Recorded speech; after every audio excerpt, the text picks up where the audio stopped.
အားလုံးပဲမင်္ဂလာပါနော်ကျွန်တော်ရဲ့တူရီကောင်းလေးကနေပြီးတော့ကိုမများလို့ကျွန်တော်ပြန်လဲကြိုဆိုလိုက်ပါတယ်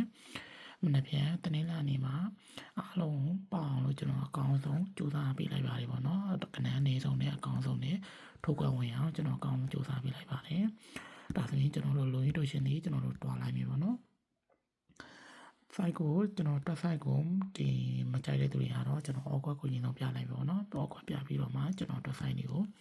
တစ်ချက်ရှင်းပြပေးမယ်ဒါဆိုရင်မနေ့ကတနေ့ကုန်2020ရှောင်းတလပိုင်း9ရက်နေ့မှာထိုးရမယ်ပေါ့နော်ကျွန်တော်ဒါထိုးမဲ့တိတ်ဆွဲလေးပါအားလုံးမနေ့ကတနေ့လာနေမှာနေကုန်ထိုးပါနော်ကျွန်တော်အားလုံးအလကားပေးပါပဲ free ပေးတာပါနော်အဲ့ဒါ1 chain နေရတော့10ပိုင်း4ပိုင်း14 1 chain နေကုန်ဒီကစားပါတနေ့ကုန်ထိုးပါနော်ကျွန်တော်လည်းအလုပ်တစ်ဖက်နဲ့မလို့တနေ့ကုန်သားလေးပဲကျွန်တော်ရှာပြီးတွက်ပေးလိုက်တယ်ပေါ့နော်အလုပ်အားတဲ့နေ့ဆိုတော့ကျွန်တော်နေညမနက်ကမှတီးတန်ညနေကမှတီးတန်ဆိုကျွန်တော်အလိုမျိုးရှာပြီးတယ်ပေါ့နော်ကျွန်တော်လည်းနိုင်ငံခြားမှာဆိုတော့အလုပ်လေးတစ်ဖက်နဲ့မလို့မနက်ဖြန်တနေ့ကုန်သားပေါ့နော်အခုကနေဆုံးနဲ့ထူကဝင်အောင်လို့ကျွန်တော်တက်နိုင်တော့ကြိုးစားပေးလိုက်တယ်ပေါ့နော်အဲ့ဒါကိုဖွင့်နေမှာတနေ့လာနေဖွင့်နေမှာ10ပိုင်း4ပိုင်း14ဝန်းကျင်ပေါ့နော်ပထမဦးဆုံးအနေနဲ့89တင်ထိုးပါနော်89တင်ထိုးဒုတိယအနေနဲ့84တင်ကိုထိုးပါနော်ကျွန်တော်3ခွက်တယ်မနေ့ပြန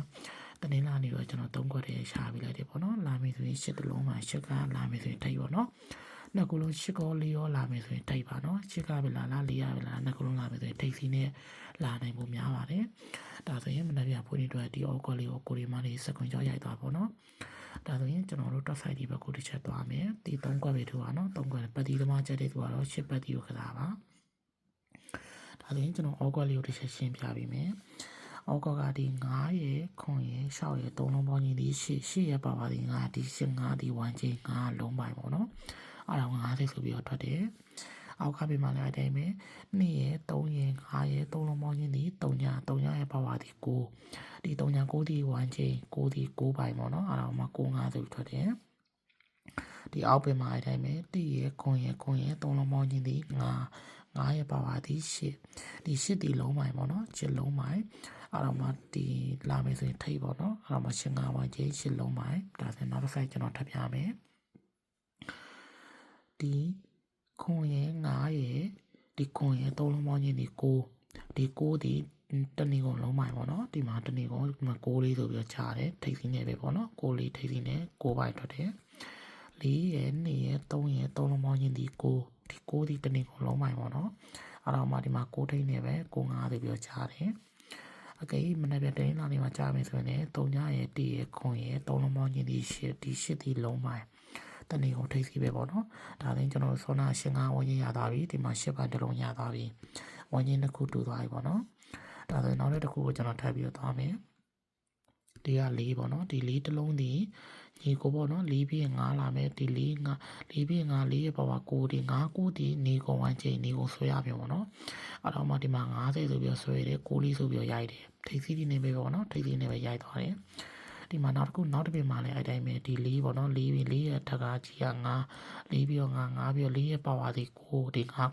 9ဒီလည်းဝိုင်းချင်းပဲဒီ9ကိုဝိုင်းချင်းနေဒီမှာ9 5ဆိုပြီးတော့တဲရိုက်သွားတယ်ပေါ့နော်နှလုံးလုံးဆွဲတာပဲပေါ့နော်အဲ့တော့မှဒီမှာအောက်ပေမှာလည်းအဲ့တိုင်းပဲဒီခွန်ပေါ့နော်ခွန်ရဲ့တက်ကကြီးတာ8ပြီးတော့8ဒီခွန်ရဲ့ပါဝါဒီနဲ့ဒီ8နှစ်ဒီနေကိုဆွဲရပြီပေါ့နော်8နှစ်ဒီနေကိုဆွဲ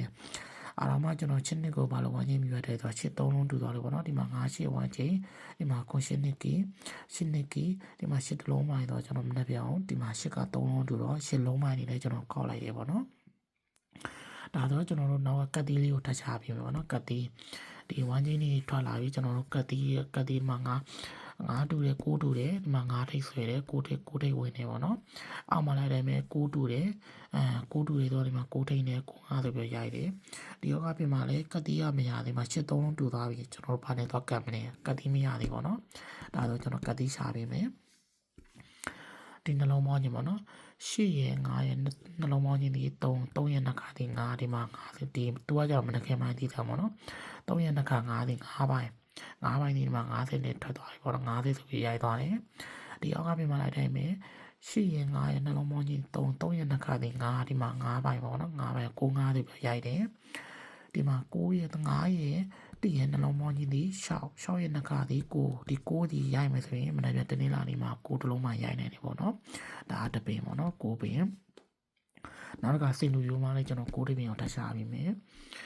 ဒီ4ရဲ့5ရဲ့နှလုံးပေါင်းကြီးဒီ9နှလုံးပေါင်းကြီးဒီ9ရဲ့ပါဝါဒီ3ည90ဒီ1ချိန်ပေါ့နော်ဒီမှာ91ချိန်ထိုင်းလိုမျိုးပေါ့နော်90ဒီ1ချိန်နေကုန်ဆွဲရမယ်နေကုန်ဆွဲရမယ်ဆိုဒီမှာ90ဆိုပြီးတော့ရိုက်တယ်90ဆိုပြီးတော့ရိုက်တယ်ပေါ့နော်သူကနေကုန်ဆွဲတယ်ပေါ့နော်အဲ့တော့မှဒီမှာ4ရဲ့1ရဲ့နှလုံးပေါင်းချင်းဒီ9ရဲ့ပါဝါဒီ8ဒီ9ချစ်ဒီကိုနေကုန်1ချိန်ပေါ့နော်ဒီမှာသူကအပိတ်ဆိုင်ပေါ့ပိတ်ဆိုင်ကို9ရိုက်တယ်8ကုန်ခွန်8ဆိုပြီးတော့ရိုက်တယ်နေကိုသူကလည်းနေကုန်ဆွဲတာပေါ့နော်အကေဒီမှာလည်းဒီခွန်ရဲ့ဒီ3ရဲ့နှလုံးပေါင်းချင်းဒီ3ညဒီ3ညရဲ့ပါဝါ9ဒီ90ဝန်းကျင်ပေါ့နော်3ည9ဝန်းကျင်ဒီမနက်ဖြန်တနေ့ကနေဖွင့်နေမှာနေကုန်ဆွဲရမယ်ပေါ့နော်အဲ့တော့ကျွန်တော်တို့တွားပြန်ကြည့်မယ်ဆိုရင်ဒီမှာ90ဝန်းကျင်နေကိုဆွဲရမယ်မနက်ခင်းပိုင်းတည်တဲ့6ရက်နှစ်ကကို9ပိုင်းနဲ့ညီတော့ဒီမှာ9တလုံးရတယ်အဲ့ဒါမှကျွန်တော်83လုံးတူတယ်အဲ့တော့ကျွန်တော် all 1အနေနဲ့ထုတ်လိုက်တာအားကြောင့်မလို့ပထမဦးဆုံး main အနေနဲ့89 all ဒုတိယအနေနဲ့ကတော့84တစ်ဆိုပြီးတော့ကျွန်တော်3ခွက်ပေးထားတယ်ပေါ့နော်